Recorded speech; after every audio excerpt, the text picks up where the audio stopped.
जी अस्सलाम वालेकुम वरहमतुल्लाहि वबरकातुहू। जैसा कि आपको बताया था कि पाकिस्तान में अपनी नौइयत की इंतहाई मुनफरिद और शानदार दूसरी सालाना हज एग्जीबिशन 6, 7 और 8 दिसंबर को कायद-ए-आज़म ऑडिटोरियम फैसल मस्जिद में मुनक्किद की जा रही है। कि मैं इस वक्त कायद-ए-आज़म ऑडिटोरियम में मौजूद हूँ। तमाम तर इंतजामात, तमाम तर तैयारियां बिल्कुल मुकम्मल हो चुकी हैं।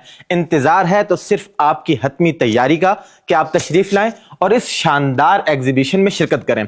जो खास बात मैं आपको बताने जा रहा हूं वो ये ऐलान है मास्सलामा की तरफ से कि इस एग्जीबिशन में शिरकत करने वाले तमाम लोग जो 6, 7, 8 दिसंबर तीनों दिनों में से किसी भी दिन में यहां पर आएंगे और आकर अपनी रजिस्ट्रेशन करवाएंगे तो तीसरे रोज यानी कि आखिरी दिन कुरान अंदाजी के जरिए एक खुश नसीब उम्रे के मुकम्मल पैकेज का, चूंकि खुद मैं इस चीज का शिकार हो चुका हूं, तो उम्रे के टिकट का नहीं, उम्रे के किसी वीजे वगैरह का नहीं, बल्कि उम्रे के पूरे पैकेज का हकदार करार पाएगा। तो अभी से तैयारियां शुरू कर लें, अपना कैलेंडर मार्क कर लें। 6, 7 और 8 दिसंबर को कायद-ए-आज़म ऑडिटोरियम फैसल मस्जिद इस्लामाबाद में मुलाकात करते हैं इंशाअल्लाह।